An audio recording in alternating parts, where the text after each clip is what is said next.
एकता टूटनी नहीं चाहिए किसी भी कीमत पर। ये हमारे लोगों की जिम्मेदारी। इस देश में वो लोग भी शासन सत्ता में हैं जिनकी आबादी लोकतंत्र में मुट्ठी भर है, जिनकी आबादी 85% है। वो इसी साजिशों के कारण एकजुट न हो पाने के कारण इस देश में गुलामों जैसी जिंदगी जीने के लिए मजबूर हैं। इस आरक्षण को खत्म करने के लिए चाहे वो कांग्रेस पार्टी रही हो या भारतीय जनता पार्टी रही हो या और कोई मनवादी दल रहा हो, इन्होंने एडी चोटी के जोर लगाए। और आज जिन जातियों को गाली दी जा रही है, ये वही जातियां हैं जिन्होंने अपने बच्चे कुर्बान कर दिए लेकिन अपने अधिकारों की रक्षा की। जय भीम। अपनी बात को शुरू करते हुए बहुजन समाज में सभी जाति धर्मों में जन्मे सभी संतों, गुरुओं और महान पुरुषों को नमन करता हूं। सम्मानित साथियों, आज देश के कोने कोने से चल के आए बहुजन समाज के बहादुर योद्धाओं, इस मंच पर उपस्थित आजाद समाज पार्टी भीम आर्मी के सभी सम्मानित नेताओं, हमारे मिशन 78 अधिवक्ता मोर्चा, अनुशासन समिति, भीम आर्मी स्टूडेंट फेडरेशन और किसान मोर्चा, तमाम संगठनों के सम्मानित नेताओं, यहां उपस्थित हमारी माओ बहनों, नौजवान साथियों और मुझसे बड़े उम्र में बड़े सभी सम्मानित साथियों का मैं धन्यवाद करता हूं। आप जानते हो कि मैं आपसे हूं। आप जानते हो कि मैं जो कुछ भी हूं आपसे हूं। मैं कभी आपसे बड़ा नहीं हो सकता। आप मेरे लिए हमेशा वीआईपी हैं। जितना सम्मान मैं उस मंच पर बैठे लोगों को करता हूं, उससे ज्यादा सम्मान मैं आपका करता हूं। लेकिन मैं आपसे भी उम्मीद करता हूं, मैं आपसे भी ये उम्मीद करता हूं कि जैसे मंच पे बैठे हैं जिम्मेदारी से सम्मान के साथ, ऐसे ही आप लोग भी जिम्मेदारी से बैठे, तभी आपकी इज्जत बढ़ेगी। अगर आप इज्जत नहीं बढ़ाना चाहते तो मैं क्या कर सकता हूं बताओ। मेरा तो प्रयास है कि आप इज्जत के साथ आगे बढ़ना सीख जाओ। जब तक आप इज्जत के साथ आगे बढ़ना नहीं सीखोगे, इस देश में आपकी बात मजबूत नहीं होगी। भेड़ बकरियां कभी राज नहीं करती, इतिहास गवाह है। राज योद्धा करते हैं। राजा का आचरण भी राजाओं जैसा होना चाहिए। राजा गुलाटी मारते नहीं घूमते हैं। राजा राजा होते हैं। राजाओं का आचरण जब तक आप में नहीं आएगा, तब तक आप राजा बनने की तरफ नहीं आगे बढ़ोगे। अगर बंदर को राजगद्दी सौंप दी जाए, क्या राज कर सकता है? नहीं कर सकता। राज करने के लिए राज जैसी सोच भी जो है अपने अंदर पैदा करनी पड़ेगी। सम्मानित साथियों, आज का जो आंदोलन था, आप और मैं जानते हैं कि वो हमने रामलीला मैदान में रखा था। कौन से मैदान में? जोर से बताओ। लेकिन रामलीला मैदान के पास हमारे मुस्लिम भाइयों का एक कार्यक्रम होता है जिसको हम लोग चेल्लुम के नाम से जानते हैं। 35-40 हजार की संख्या में वो लोग रोड से निकलते हैं और अपनी जो भी इबादत है उसको पूरा करते हैं। पुलिस प्रशासन का यह मानना था कि भाई पहले से ही वहां व्यवस्था अव्यवस्थित रहेगी, क्योंकि एक बहुत बड़ा आबादी, एक बहुत बड़ी जनसंख्या निकलेगी। अगर आपके लोग भी आ जाएंगे तो नुकसान हो सकता है, कोई टकराव हो सकता है, कहीं कोई आपराधिक तत्व का आदमी झगड़ा करा सकता है। तो आप अगर चाहें तो हम आपको परमिशन दे देंगे, लेकिन अगर आप खुद से मन में रखें और समझदारी दिखाएं तो ये समझौता, ये सम्मान का काम नहीं होगा। मैंने उनकी बात को सुना और मुझे महसूस हुआ कि हम प्रथम और अंत्य भारतीय हैं। हमारी भी भारत के प्रति उतनी जिम्मेदारी है जितनी कि दूसरे व्यक्ति की है। हम भी अपने देश को आगे बढ़ाना चाहते हैं। देश में भी जो हाशिए पे लोग हैं उनको आगे बढ़ाना चाहते हैं। तो हमें किसी भी तरह के अव्यवस्था में ना जाके अपने प्रोग्राम को कहीं और करना चाहिए। मैं जानता हूं कि जितने लोग अंदर हैं उससे 10 गुना लोग बाहर हैं, ग्राउंड में हैं, दिल्ली की सड़कों पे हैं, मैं जानता हूं। लेकिन आप महसूस करो, लाखों लोगों के पहुंचने के बाद भी एक मुझे देख के तो ये लोग उठ जाते हैं, वरना ऐसा नहीं है। अगर एक चींटी के बच्चे को भी कोई बे कह रहा है, ये देखो आप हमारी ताकत। यह है भीम आर्मी आजाद समाज पार्टी का बल। लेकिन मुझे आपसे बहुत सारी बातें करनी है।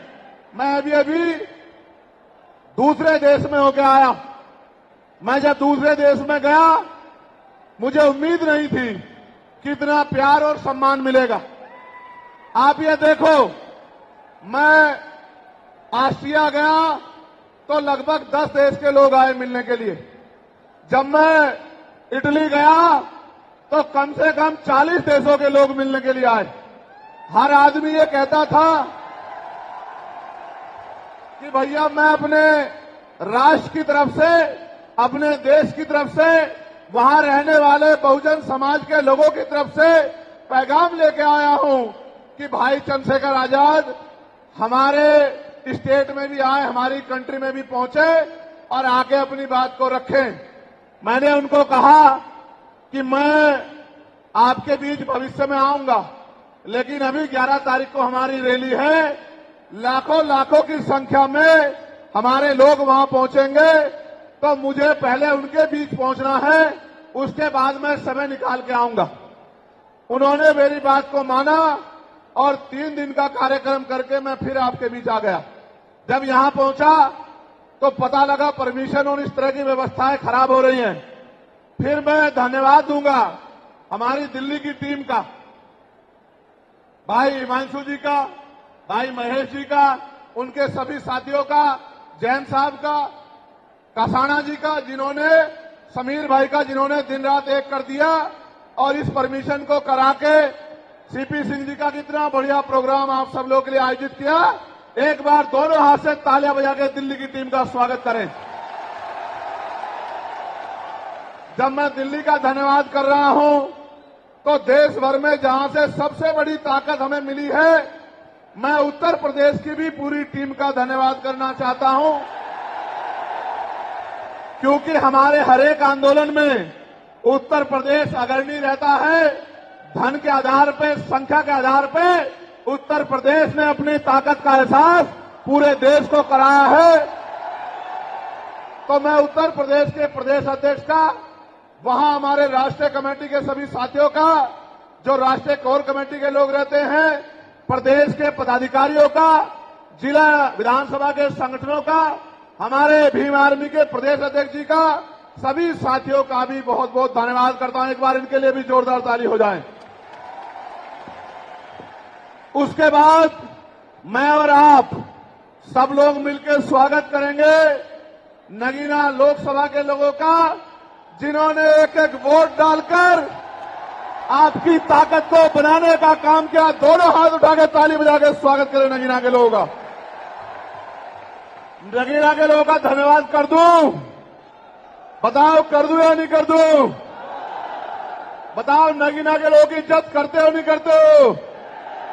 बताओ नगीना के लोगों का सम्मान करोगे नहीं करोगे? बताओ नगीना तुम्हारे दिल में है या नहीं है? बताओ। तो मैं नगीना के साथियों का भी बहुत बहुत धन्यवाद करता हूं। अब आज के जो आयोजक कमेटी है,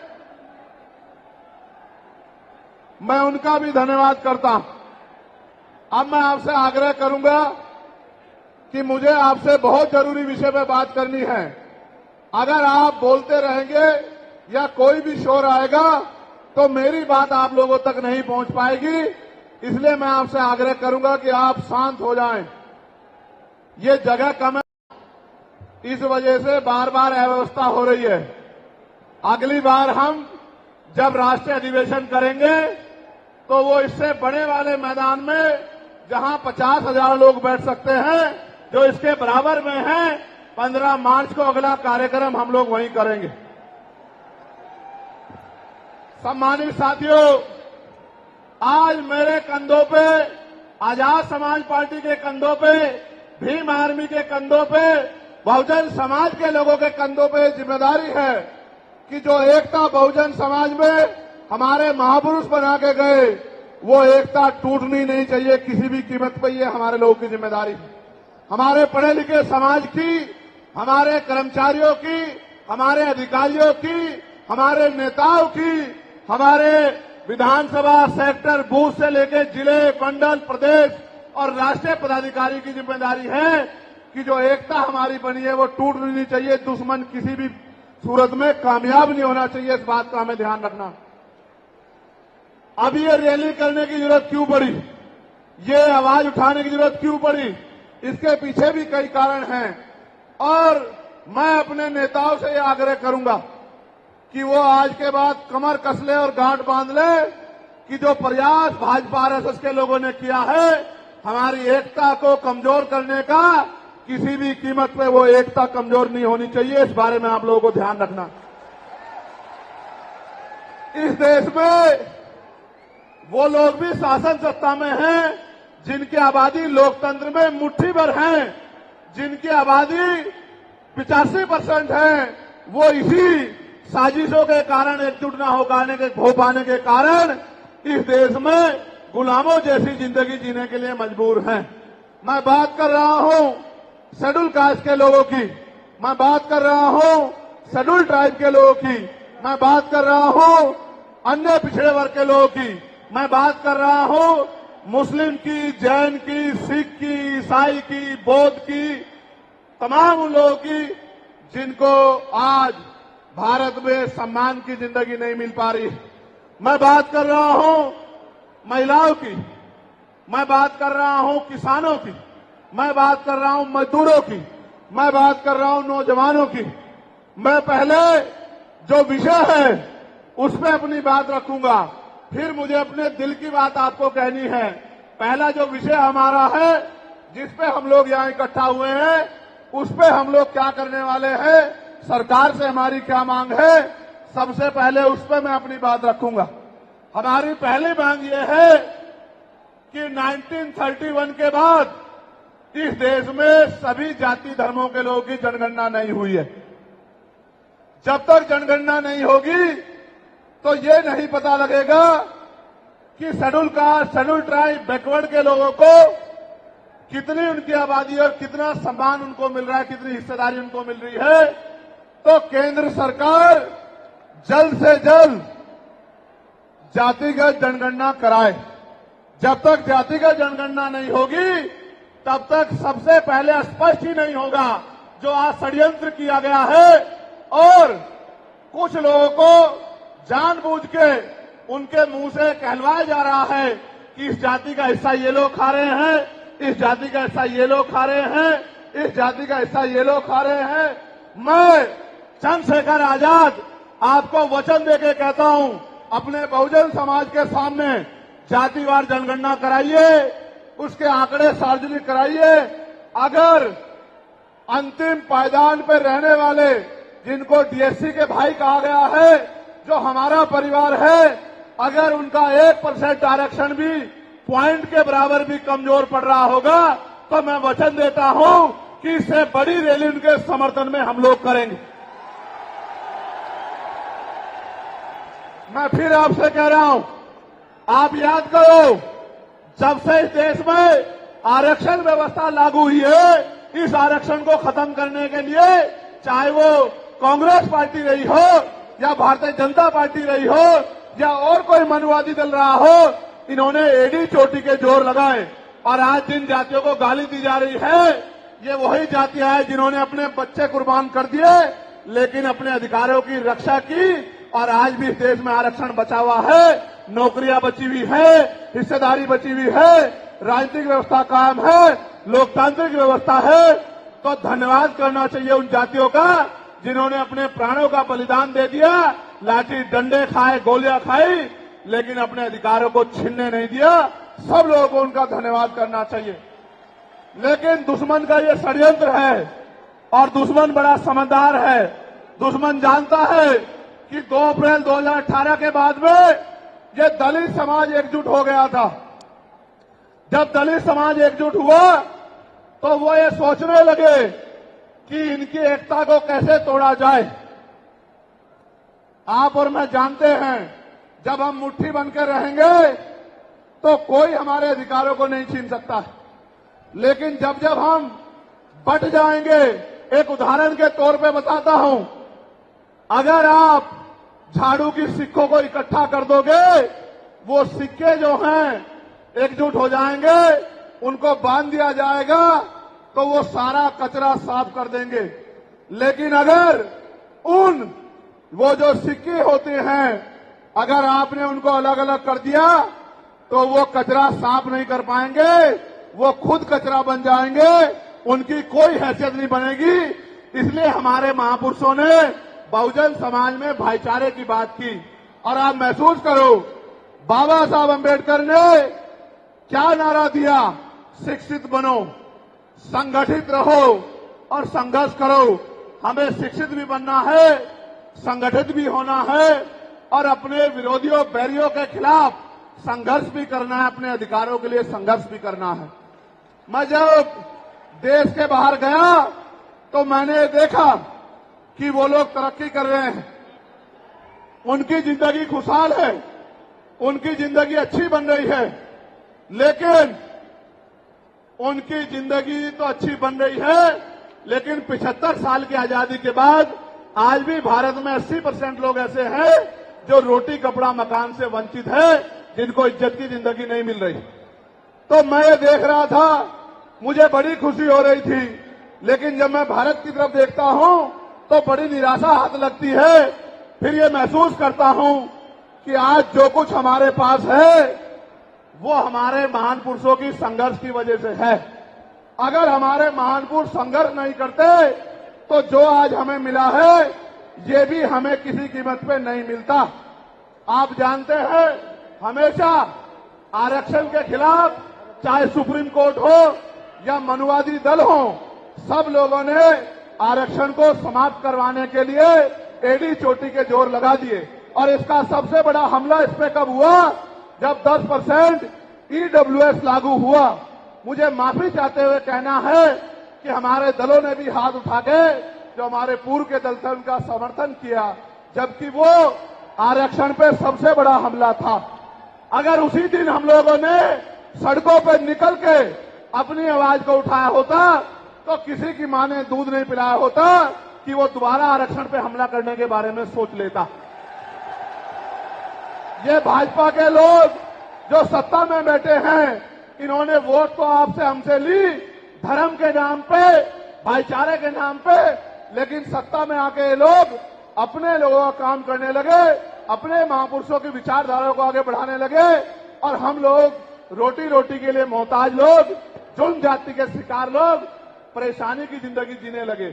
मैं चाहता हूं कि जो जिंदगी हमारे लोग ऑस्ट्रेलिया में जी रहे हैं, ऑस्ट्रिया में जी रहे हैं, इटली में जी रहे हैं, यूरोप में जी रहे हैं, पूरे अमेरिका में जी रहे हैं, कनाडा में जी रहे हैं, हॉलैंड में जी रहे हैं, नीदरलैंड में जी रहे हैं, ऐसी जिंदगी की व्यवस्था भारत में भी हो। लेकिन ये तभी संभव है जब राजनीतिक शक्ति हमारे पास हो। अगर राजनीतिक शक्ति भाजपा और कांग्रेस के पास रहेगी तो हम लोग इज्जत की जिंदगी इस देश में नहीं जी सकते। इस बात को आप लोग मेरी ध्यान रखना। ये मैं नहीं कह रहा हूं, ये बाबा साहब अंबेडकर ने कहा, political power is the master की। राजनीतिक सत्ता वो चाबी है जो आपकी सारी परेशानियों का हल कर देगी।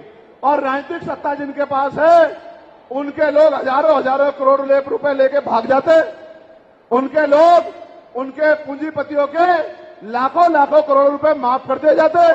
लेकिन अगर आपका 10,000 रुपए का बिल भी बाकी हो तो 10,000 रुपए का बिल भी अगर आप नहीं दोगे तो मुकदमा लिख के आपको जेल भेजने का काम सरकार कर देगी और आपके घर की कुर्की भी करा देगी।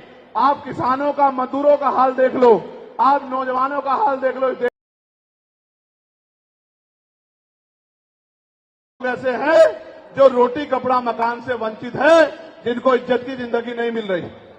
तो मैं ये देख रहा था, मुझे बड़ी खुशी हो रही थी, लेकिन जब मैं भारत की तरफ देखता हूं तो बड़ी निराशा हाथ लगती है।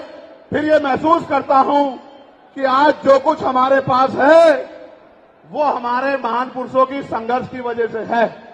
अगर हमारे महान पुरुष संघर्ष नहीं करते तो जो आज हमें मिला है ये भी हमें किसी कीमत पे नहीं मिलता। आप जानते हैं हमेशा आरक्षण के खिलाफ चाहे सुप्रीम कोर्ट हो या मनुवादी दल हो, सब लोगों ने आरक्षण को समाप्त करवाने के लिए एड़ी चोटी के जोर लगा दिए। और इसका सबसे बड़ा हमला इस पे कब हुआ? जब 10% EWS लागू हुआ। मुझे माफी चाहते हुए कहना है कि हमारे दलों ने भी हाथ उठा के, जो हमारे पूर्व के दल थे, उनका समर्थन किया, जबकि वो आरक्षण पे सबसे बड़ा हमला था। अगर उसी दिन हम लोगों ने सड़कों पर निकल के अपनी आवाज को उठाया होता तो किसी की मां ने दूध नहीं पिलाया होता कि वो दोबारा आरक्षण पे हमला करने के बारे में सोच लेता। ये भाजपा के लोग जो सत्ता में बैठे हैं, इन्होंने वोट तो आपसे हमसे ली धर्म के नाम पे, भाईचारे के नाम पे, लेकिन सत्ता में आके ये लोग अपने लोगों का काम करने लगे, अपने महापुरुषों की विचारधारा को आगे बढ़ाने लगे और हम लोग रोटी रोटी के लिए मोहताज लोग, जुल्म जाति के शिकार लोग परेशानी की जिंदगी जीने लगे। मैं चाहता हूं कि जो जिंदगी हमारे लोग ऑस्ट्रेलिया में जी रहे हैं, ऑस्ट्रिया में जी रहे हैं, इटली में जी रहे हैं, यूरोप में जी रहे हैं, पूरे अमेरिका में जी रहे हैं, कनाडा में जी रहे हैं, हॉलैंड में जी रहे हैं, नीदरलैंड में जी रहे हैं, ऐसी जिंदगी की व्यवस्था भारत में भी हो। लेकिन ये तभी संभव है जब राजनीतिक शक्ति हमारे पास हो। अगर राजनीतिक शक्ति भाजपा और कांग्रेस के पास रहेगी तो हम लोग इज्जत की जिंदगी इस देश में नहीं जी सकते। इस बात को आप लोग मेरी ध्यान रखना। ये मैं नहीं कह रहा हूं, ये बाबा साहब अंबेडकर ने कहा, political power is the master की। राजनीतिक सत्ता वो चाबी है जो आपकी सारी परेशानियों का हल कर देगी।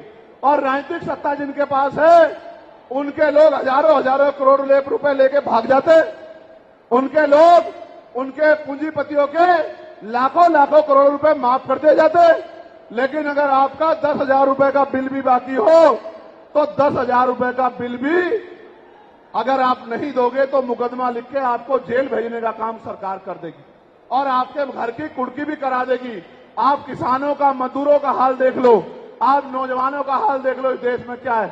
तो हमारी सबसे बड़ी मांग ये है, आप समर्थन करके बताना कि आप इस पर सहमत हो या नहीं हो। बताओ, जातिवार जनगणना होनी चाहिए नहीं होनी चाहिए? एक सुर में बताओ, होनी चाहिए नहीं होनी चाहिए? साथ साथ इस देश में जातिवार जनगणना के साथ साथ जितने भी सरकारी संस्थान हैं, चाहे वो जुडिशरी हो जहां से हमारे खिलाफ लगातार फैसले आते हैं, चाहे वो आर्मी हो, चाहे वो और कोई सरकारी संस्था हो, सब लोग सब जगह पे आरक्षण व्यवस्था लागू होनी चाहिए। बताओ, होनी चाहिए नहीं होनी चाहिए? दोनों हाथ उठा के बताओ, होनी चाहिए नहीं होनी चाहिए? बहुत अच्छी बात। साथ साथ हमारी ये भी मांग है, जो मैंने पार्लियामेंट में भी उठाई, कि निजी क्षेत्रों में आप इस बात को समझो गौर करके, इस देश में 2% सरकारी नौकरियां, कितने परसेंट? जोर से बताओ। 98% प्राइवेट सेक्टर है। कुछ ऑर्गेनाइज है, कुछ अनऑर्गेनाइज है। आप ये देखो, 2% में तो बंटवारा है, लेकिन 98% पे पुरानी सत्ता वाले लोग और आज की सत्ता वाले लोग सांप की तरह कुंडली मार के बैठे हैं। ना वहां SC ST के लोगों का कोई प्रतिनिधित्व है, ना OBC के लोगों का है, ना ही मुस्लिम लोगों का है। तो हमारी मांग ये भी है कि अब समय आ गया है कि निजी क्षेत्रों में भी आरक्षण की व्यवस्था होनी चाहिए। होनी चाहिए नहीं होनी चाहिए? बताओ, दोनों हाथ उठा के बताओ, जोर से बताओ, होनी चाहिए नहीं होनी चाहिए? Very good, very good. साथ साथ हमारी ये मांग है कि प्रमोशन में रिजर्वेशन भी इस देश में लागू होना चाहिए। शेड्यूल कास्ट, शेड्यूल ट्राइब और बैकवर्ड के लोगों के लिए प्रमोशन में रिजर्वेशन भी सरकारी संस्थानों में लागू होना चाहिए। लागू होना चाहिए, लागू होना चाहिए? बताओ, जोर से बताओ। हमारी ये भी मांग है कि मंडल कमीशन की बाकी सिफारिशें भी लागू होनी चाहिए, क्योंकि जब तक मंडल कमीशन की बाकी सिफारिशें लागू नहीं होगी तब तक पिछड़े वर्ग के लोगों को बराबर की हिस्सेदारी और सम्मान नहीं मिलेगी। हमारी ये भी मांग है, सरकार कह रही है कि क्रीमी लेयर लागू करना चाहिए और जज साहब भी कह रहे हैं क्रीमी लेयर लागू करना चाहिए। मैंने पार्लियामेंट में पूछा कि भारत में कितने शेड्यूल कास्ट के लोग, शेड्यूल ट्राइब के लोग अरबपति बन गए, इसका डाटा आपको सार्वजनिक करना चाहिए, आर्थिक आंकड़े सार्वजनिक करने चाहिए, तब हमें पता लगेगा कि क्रीमी लेयर की स्थिति में हम आए या नहीं आए। आपको शायद जानकारी नहीं है, मैं आपको बताता हूं, आज भी बहुत सारे पदों को एनएफएस करके, नोट फाउंड सुटेबल करके हमारे योग्य लोगों को नौकरी से निकालने का काम ये सरकारें करती है, क्योंकि कलम की ताकत उनके हाथ में होती है। जिनकी राज सत्ता पे कब्जा होता है, हमारे लोगों का राज सत्ता पे कब्जा नहीं है, इसलिए सारी योजनाएं हमारे खिलाफ बनती हैं। हमारी ये भी मांग है, जिस पर मैं गौर कर रहा हूं, सरकार ने कहा, मैं आज इस पर भी बोलूंगा। आज अगर मैं इस पर नहीं बोलूंगा तो हमारे लोगों को पता ही लगेगा देश में क्या हो रहा है। सरकार ने कहा कि वर्गीकरण लागू होना चाहिए। मैंने आपको बताया कि बातें तो बहुत लोग करते हैं, लेकिन जब आरक्षण पे हमला होता है, जब और किसी तरीके से आरक्षण को खत्म किया जाता है, जब गांव-गांव जाके लोगों को समझाने का प्रयास किया जाता है, तब जिन जातियों को आज सरकार के इशारे पे गाली दी जा रही है, उनको ही उन्हीं की जिम्मेदारी मान के लोग घर में बैठ जाते हैं कि भाई यही आरक्षण की रक्षा करेंगे, यही अधिकारों की रक्षा करेंगे। लेकिन सच ये है, अगर सरकार की मंशा वर्गीकरण के जरिए वास्तविकता में निचले पायदान पे बैठे अंतिम व्यक्ति को ऊपर उठाने की होती, तो जिस तरह से 10% आर्थिक आधार पर आरक्षण की व्यवस्था की गई थी, 10% आरक्षण की व्यवस्था डीएससी के भाइयों के लिए, डीएससी परिवारों के लिए सरकार कर सकती थी। उनका कोई मतलब नहीं बैठता था कि इन्हीं में टुकड़ा डाल दे, क्योंकि सरकार जानती है इनमें बंटवारा हो जाएगा तो इनके खिलाफ आंदोलन आसान हो जाएगा, इनको पता भी नहीं चलेगा कब इनके अधिकार खत्म हो गए। मैं आपसे कहना चाहता हूं, सरकार बताए उनके पास वर्गीकरण की क्या पॉलिसी है, किस आधार पे वो वर्गीकरण करना चाहते हैं, कौन से आंकड़े उनके पास है, कौन से डाटा उनके पास है। मैं सरकार से जानना चाहता हूं, सरकार कमेटियां बना दे और वर्गीकरण किस फॉर्मूले पे करेगी ये भी बता दे। हम सरकार को भी सुनना चाहते हैं। अभी देश में पिछले दरवाजे से कुछ नहीं होगा, जो कुछ होगा आमने सामने होगा। अगर हमारे अधिकारों की बात आएगी तो लड़ाई आमने सामने लड़ी जाएगी। सरकार ये भी बताए क्या वह रोस्टर में बदलाव करेगी, क्या सरकार रोस्टर में बदलाव करेगी, सरकार बताएगी। हमारे लोग तो अभी सही तरह से चीजों को नहीं जानते हैं। मैं ये भी विश्वास दिलाता हूं, स्पेशली डीएससी के भाइयों को कह रहा हूं, मेरी बात को गौर से सुनना।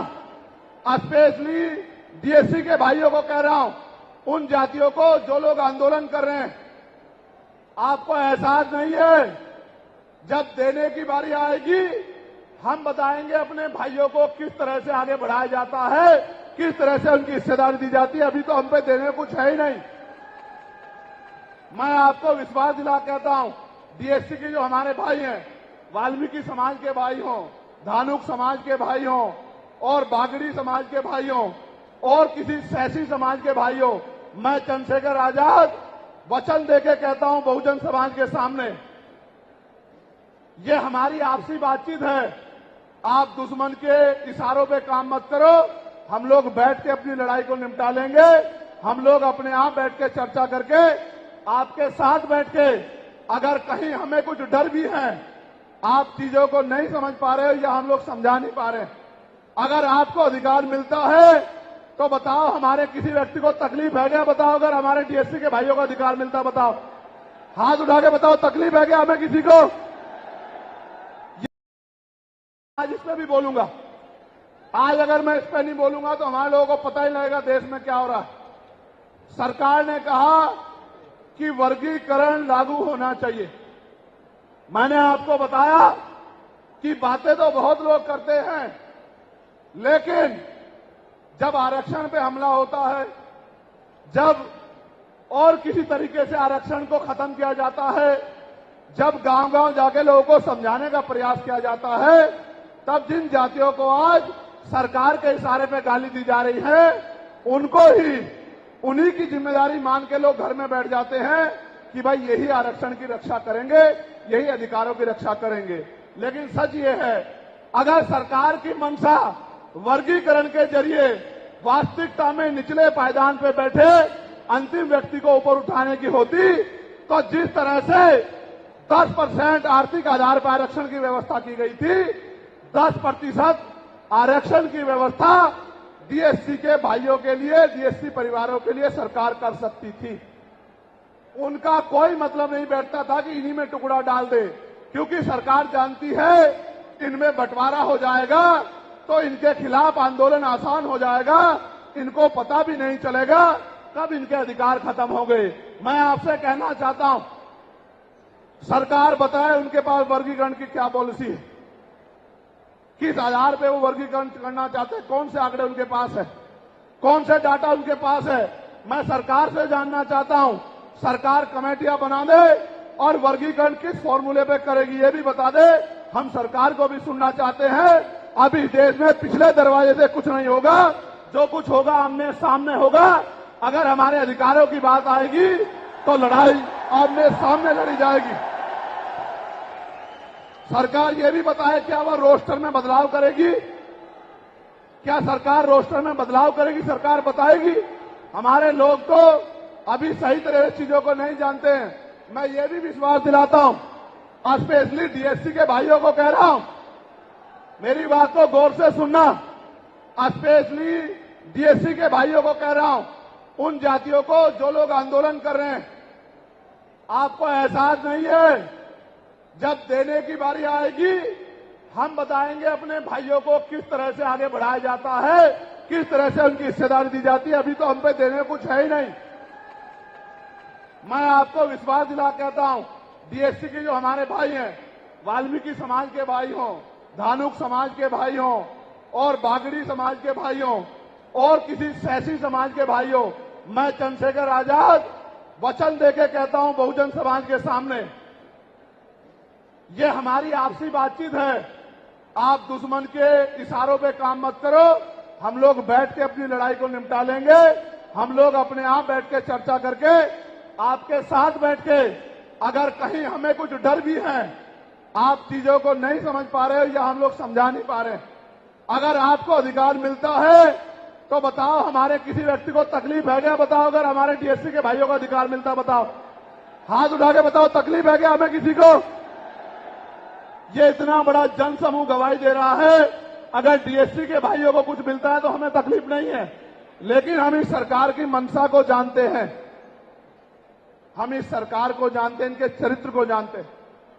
ये देना कुछ नहीं चाहती, ये तो इसको अटका के रखना चाहती हैं। आप ये देख लेना, इन्हीं के कुछ लोग पहले सुप्रीम कोर्ट चले जाएंगे।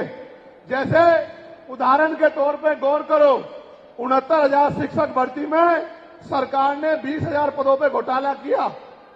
हम लोगों ने आंदोलन किया तो सरकार ने 6,800 नियुक्ति की लिस्ट जारी की। फिर अपने लोगों को हाईकोर्ट भेज के उस पर रोक लगवा दी। फिर हाईकोर्ट पे फिर हमारे लोग लड़े तो उन्होंने कहा दोबारा लिस्ट जारी करो, इनको अधिकार मिलना चाहिए। तो वोट लेने के लिए हमारे लोगों के सामने कहा कि भाई मिलना चाहिए, हम समर्थन करते हैं। लेकिन अपने लोगों को सुप्रीम कोर्ट भेज दिया और सुप्रीम कोर्ट में इनके बैठे जजों ने फिर से उस पर रोक लगा दी। इसलिए हमें इनकी नीयत पे शक होता है। मुझे डर ये भी है, अगर ये अधिकार स्टेट गवर्नमेंट को दे दिए गए तो ये कॉन्स्टिट्यूशन का तो बहुत बड़ा वॉयलेशन होगा ही, 340 का, 341 का, लेकिन AB का। लेकिन सबसे बड़ा खतरा ये है कि कल जो सरकार सत्ता में आएगी वो किसी भी अन्य जाति के लोगों को शेड्यूल कास्ट में उनको शामिल करके आपके पूरे अधिकार को छीन बीन कर सकती है। अगर ये पावर स्टेट को मिल गई, हमें सरकार की मंशा पे सिर्फ शक है। हमने ये भी मांग किया, आपको याद होगा, यूपी के साथी हमारे जानते हैं, हमने 2 साल पहले, पौने 2 साल पहले मांग की थी कि जो 52% ओबीसी हैं उनको 27% रिजर्वेशन सुप्रीम कोर्ट के लोगों ने दिया। आबादी से आधा। सुप्रीम कोर्ट ने मंडल कमीशन की रिपोर्ट के बाद ना चाहते हुए सरकार ने कर दिया, तो सुप्रीम कोर्ट ने अपने तरीके से रोक लगा के 27% दिया।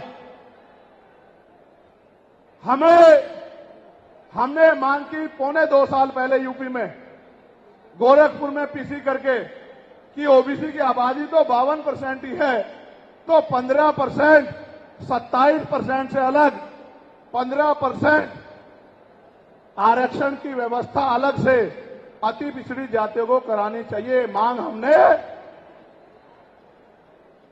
2.25 साल पहले उत्तर प्रदेश में उठाई थी। उसके बाद उसी दिन हमने मांग उठाई, क्योंकि हमें नैतिक चरित्र है। हम बाबा साहब अम्बेडकर को, मान्यवर काशीराम साहब को अपना नेता मानते हैं। हम ज्योतिबा फूले साहू जी महाराज को अपना नेता मानते हैं। हमने मांग उठाई थी, हम मामला रामसू वर्मा और सर छोटू राम को अपना नेता मानते हैं। हम चौधरी महाराज सिंह भारती को अपना नेता मानते हैं। हम कोतवाल धन सिंह गुर्जर को अपना नेता मानते हैं। हमने मांग उठाई थी कि भाई हमारी आबादी बढ़ रही है। 2011 के बाद जनगणना नहीं हुई, और जो जनगणना हुई उसके आंकड़े जारी नहीं हुए। इसलिए हम लोग मांग करते हैं कि जिन जातियों को अवसर नहीं मिले, पहले तो उनको तैयार किया जाए और फिर उनको 5% अतिरिक्त आरक्षण शेड्यूल कास्ट में 15% अतिरिक्त देकर उनको मुख्य धारा में लाया जाए। जब हम 2 साल पहले इसकी मांग कर रहे हैं, तो हम डीएससी के भाइयों के विरोधी कैसे हो सकते हैं, आप लोग बताओ। तब तो वो आंदोलन भी नहीं चला रहे थे।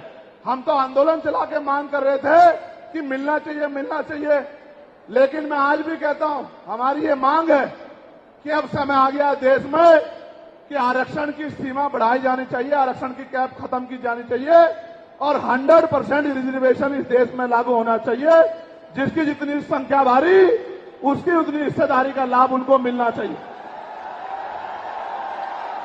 आप फिर कह रहा हूं, जातिगत जनगणना कराओ और 100% आरक्षण करो। मैं तो स्वर्ण जातियों का सबसे बड़ा हितैषी हूं, उनको 10% आरक्षण क्यों दे रहे हो? मेरी ये मांग है। मैं तो अपने लोगों के आरक्षण में से भी उनके लिए मांग करता हूं। उनकी आबादी तो 15% भी नहीं है।